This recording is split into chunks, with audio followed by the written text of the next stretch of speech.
As usual, we take you from pre-production to premiere, and sometimes your words of the big budget movies with 70% locations in the United States. The Nigerian primary photography of the film, titled Beautiful Ghost, took us deep into the forest with a real village film of the movie. Here's a peep into some of the happenings behind the scenes. Take a look.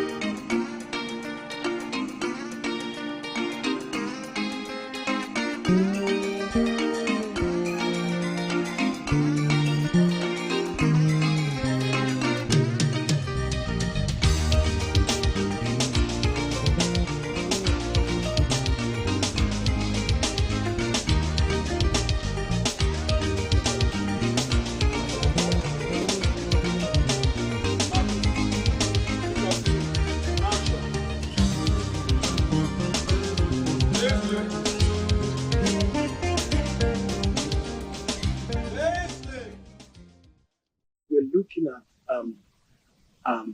like a Western culture clashing with African tradition culture.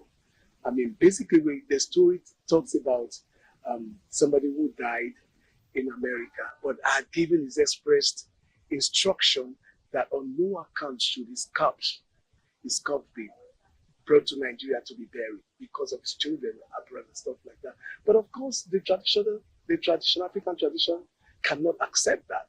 So that's just the fight, the clash. You know, they went through so many ordeals just to make sure that the corpse is brought here. And then, of course, the wife over there was like, she had to put her feet on the ground that no, her husband's corpse cannot be brought here. So you see that clash and all that, and some, side attractions here and there.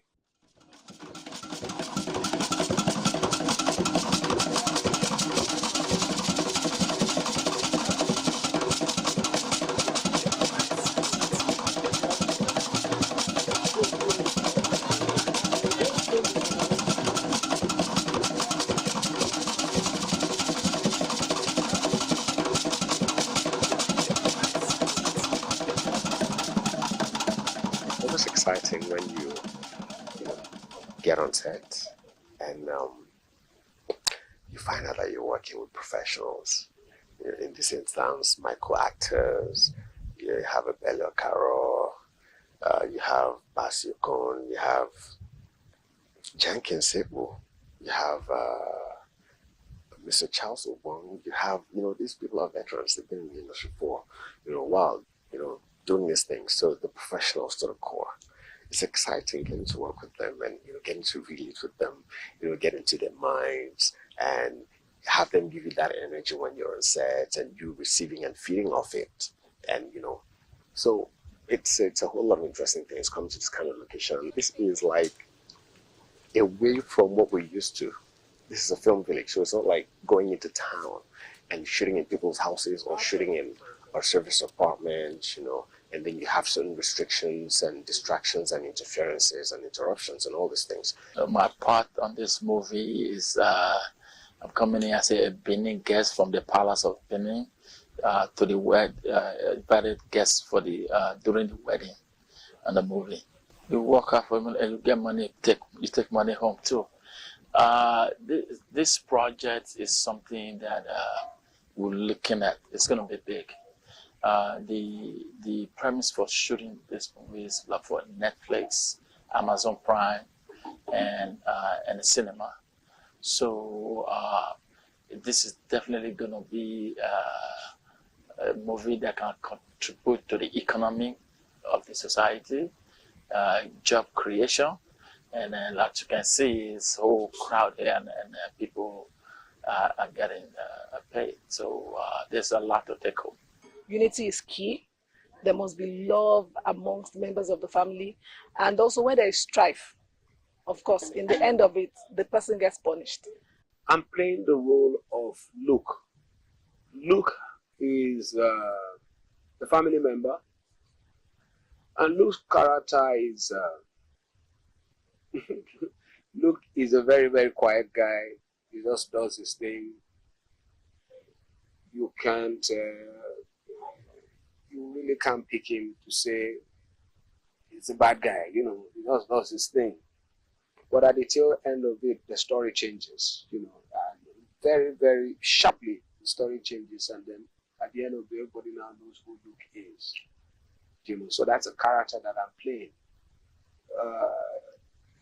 Being able to transit from one what you're doing, and then you're changing over to another person at some point in time. It's a mixed feeling, but it's an interesting character. I like.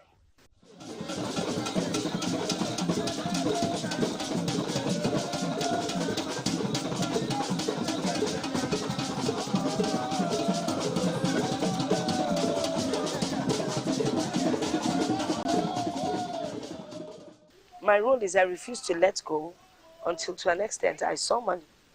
No, you must hold on to him, bring him back. But, you know, that's the problem again we have in this country. Money seems to sort out most of the problems. For me, I consider the story a thriller because it's a dramatic thriller in the sense that talks about spirituality. But when you look at reincarnation and all that, people talk about reincarnation a lot and say, do ghosts really exist? How many people have seen ghosts? And when filmmakers make films that talk about ghosts, you begin to wonder, have they seen a ghost before? And that was the first thing that came to my mind when the producer of this film approached me. And I was looking for me from a different angle. We've seen several films on ghosts, both foreign and local. So I felt we should do it from a different angle. Unlike the conventional, you see a ghost disappearing, in every scene. Let's take a different dimension. Let's play from the imagination of a ghost. Because none of us have seen a ghost. People assume they have seen a ghost. You get the point? But with SOS, people see somebody that died somewhere and you find him in another town, living with the family and all that. So that was the whole idea. That's why I call it dramatic thriller. Okay,